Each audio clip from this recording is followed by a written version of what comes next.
திரு ரமேஷ் சேதுராமன், தமிழ்நாடு பின்னோக்கி தான் செல்கிறது, பின்னாடி தான் இருக்கு கல்வியில அப்படின்ற குற்றச்சாட்டை தொடர்ந்து முன்வைக்கிறது. அது எந்த தரவின் அடிப்படையில் முன்வைக்கப்படுதுன்னு கேட்கிறார் திரு ஹாஃபிஸ். உங்க பதில்? இல்ல, பின்னோக்கி போகுதா முன்னோக்கி போகுதா அப்படின்னா ஒரு மாநிலமாக முன்னோக்கி போகுது. ஆனா அது எப்படி இருக்குன்னாக்க தனியார் கல்வியை ஊக்குவிப்பதன் மூலமாக அப்படின்னு ஒரு அன்பார்ச்சுனேட் சிச்சுவேஷன் இருக்குன்னு பார்க்கணும். ஏன் அப்படின்னு நம்ம பார்க்கணும்னாக்க முதல் விஷயம், லேட்டஸ்டா ஒரு ரிப்போர்ட் வந்து கம்யூன் மேகசின் போட்டிருந்தாங்க. அதுவுமே வந்து அரசின் தரவுகள் அடிப்படையில் 5வது படிக்கக்கூடிய மாணவர், அவங்க லாங்குவேஜ் சொல்றாங்க, 5வது படிக்கக்கூடிய மாணவர் 2ஆம் வகுப்புடைய பாடத்திட்டத்தில் இருக்கக்கூடிய தமிழ் இத ஒழுங்கா படிக்க முடியவில்லை, பாடங்களை படிக்க முடியவில்லை, அந்த லட்சணத்துல இருக்காங்க அப்படிங்கறத 60% மேலங்கிற ஒரு தரவை வந்து அவங்க எடுத்து வச்சிருக்காங்க. அது போல 8வது படிக்கக்கூடிய மாணவர்கள் அடிப்படையாக பல மாணவர்கள் கிட்டத்தட்ட வந்து 30% மாணவர்கள் நினைக்கிறேன். ஆனா அவங்களால ஒரு வகுத்தல் கணக்க கூட முறையா போடுறதுக்கு தெரியல அப்படின்னு சொல்றாங்க. இது அவங்க எடுத்திருக்கிறது எல்லாம் என்னன்னு பாத்தீங்கன்னாக்கா அரசு பள்ளி சம்பந்தப்பட்ட விஷயத்துல எடுத்திருக்காங்க. இது ஒரு வருந்தத்தக்க விஷயமா இல்லையா? ஒண்ணு. 2வது விஷயம், இப்ப என்ன சொல்றாங்கன்னா இருமொழி கல்வி மும்மொழி கல்விங்கிறத வந்து ஒரு டிபேட் கொண்டு போறோம். இருமொழி கொள்கை அப்படின்னு நீங்க சொன்னீங்கன்னா என்ன இருமொழி? தமிழ் ஆங்கிலம் சொல்றீங்க. அப்படி ஒரு உருது ஒண்ணு ஒரு மொழிக்கு தனியா வந்து ஒரு ஸ்கூல்ல வச்சிருக்கீங்க, அதுல வந்து அரசு தரப்புல இருந்து அதை ஊக்குவிக்கிறீங்க, அதையே பண்றீங்க. அப்ப மட்டும் என்னது இருமொழியில இருந்து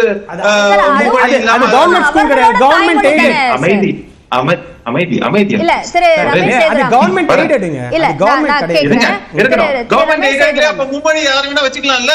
அப்ப ஹிந்தி சொல்லி கொடுத்தா ஓகே, கவர்மெண்ட் எய்டட்ல பண்ணிட்டு போங்களா சார்? யார் சார் இப்ப அது கொள்கையா திணிக்காதீங்கன்னு சொல்றாங்க.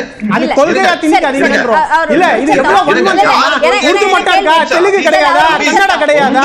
அமைதியா இருக்கணும் ஆபீஸ். அமைதியா இல்லங்க, நீங்க பாட்டுலாம் உண்மையா பேசணும். அமைதியா ரமேஷ் சேதுராமன், இல்ல நீங்க திரு ரமேஷ் சேதுராமன் உண்மையா பேசணும், உண்மையா பேசணும். சரி, அவர் அமைதியா இருக்க சொல்றீங்க. என்னோட கேள்வி, கவர்மெண்ட் பண்ணிட்டீங்களே, அமைதியா இருங்க, தண்ணி கொஞ்சம் குடிக்க சொல்லுங்க, எல்லாரும் ஹாட் வாட்டர் கொஞ்சம் கொடுங்க, ஏன்னா அவங்க கூல் ஆகட்டும். இல்ல பேச்சு திரு ரமேஷ் சேதுராமன், உங்க கருத்தை சொல்லுங்க. உண்மையா பேசுங்க. அவர் ரொம்ப இதுவா இருக்காரு, அதனால ஒரு சாந்தி அடையட்டும். நான் வந்து அவரை வந்து அபிநயா நீங்க வந்து சொன்னீங்கன்னா, நீங்க நெறியாளரா அவரை வந்து இது அமைதிப்படுத்தி இருந்தீங்கன்னா நான் தொடர்ந்து என் பேச்ச பேச போறேன். நீங்களே கத்திட்டு இருந்தா நான் அவர் அமைதியா சொல்றது வந்து உங்களுக்கு கேட்காதுல்ல. எல்லாரும் வகுப்பு எனக்கு எடுக்காதீங்க, எல்லாரும் எனக்கு வகுப்பு எடுக்காதீங்க. நான் சொல்றதை தயவு செய்து நீங்க கேளுங்க. நான் பேசிட்டு இருக்கேன் அபிநயா, அவர் குறுக்கிடுறாரு. அவர் குறுக்கிடும் போது அவர் பேசி முடிச்சிட்டு நான் சொன்னதை நீங்க கேட்கிறதுக்கு நீங்க அமைதியா இருந்திருக்கணும். நீங்க இல்ல. ஒரு நிமிஷம். இல்ல, நான் பேசுறேன் போது நான் எதுக்கு அமைதியா இருக்கணும்? நீங்க தொடர்ந்து உங்க பார்வையை முன்வைக்கிறதுக்கு ரெடியா இருக்கீங்களா இல்லையா?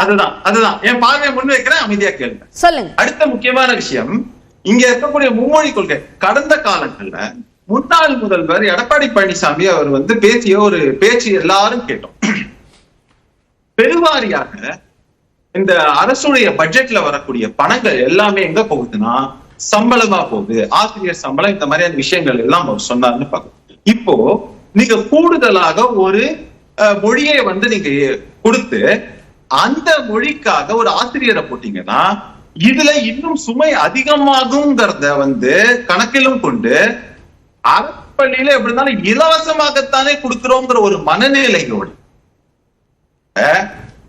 தனியார் கல்வி நிறுவனங்களை ஊக்குவிப்பதற்காகவும், அதுவும் குறிப்பா தங்கள் கட்சியை சேர்ந்தவர்களோ தங்களுக்கு வேண்டியவர்களோ நடத்தக்கூடிய கல்வி நிலையங்களை ஊக்குவிப்பதற்காகவும் இவங்க மும்மொழி கொள்கையை ஏற்றுக்கொள்ளல. இன்னொன்று, மும்மொழின்னு சொன்னா முன்னாடி என்ன சொல்லுவாங்க, இந்தின்னு சொல்லுவாங்க. இப்போ புது எஜுகேஷன் பாலிசியில தெளிவா சொல்லப்பட்டிருக்கு, எந்த மொழியை வேணா கத்துக்கங்கன்னு சொன்னதுக்கு அப்புறம் அது எங்க இருந்து திணிப்புன்னு வருது, அது யாருக்கு? அப்பதான் என்ன இன்னொரு ஒரு உருட்டல் வேற உருட்டுறாங்க. அது என்ன,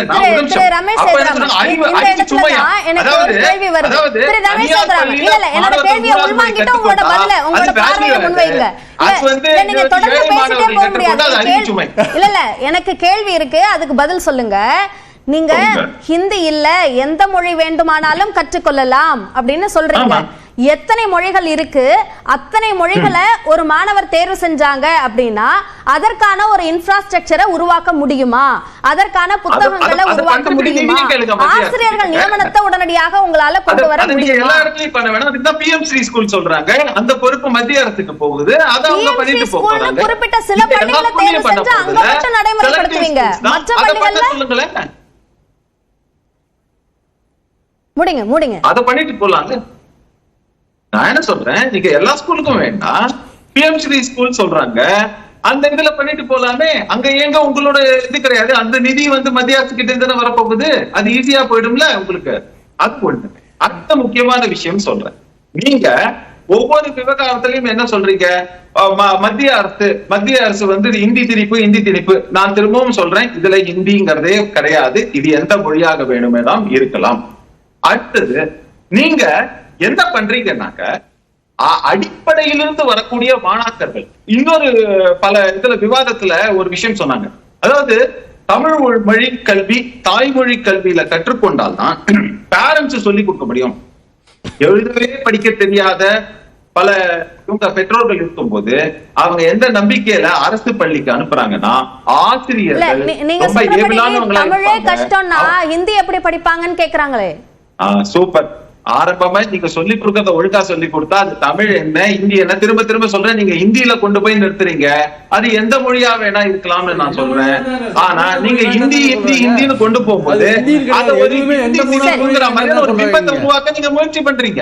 அது பண்ண வேணாம்னு நான் சொல்றேன். அடுத்த முக்கியமான விஷயம்,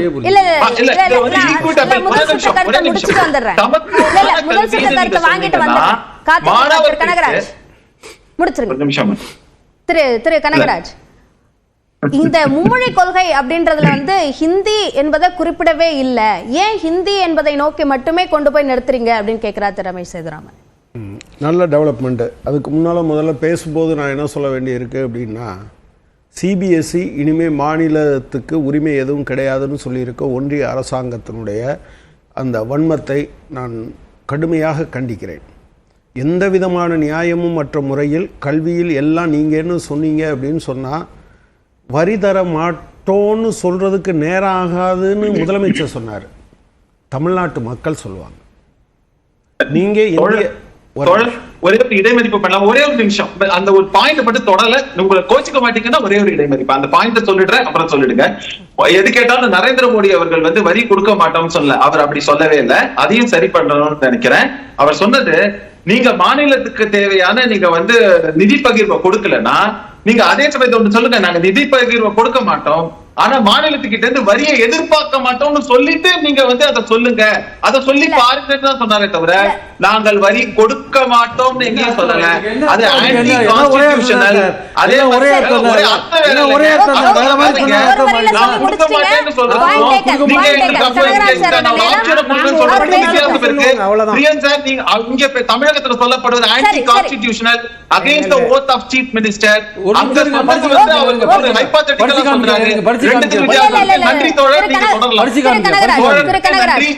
தோழர் கனகராஜ் அவர்களுக்கு நன்றி, நேரம் கொடுத்ததுக்கு அவர் தொடரலாம். நன்றி. அதாவது இந்தி திணிப்பே இல்லை அப்படின்னு சொல்றாங்க.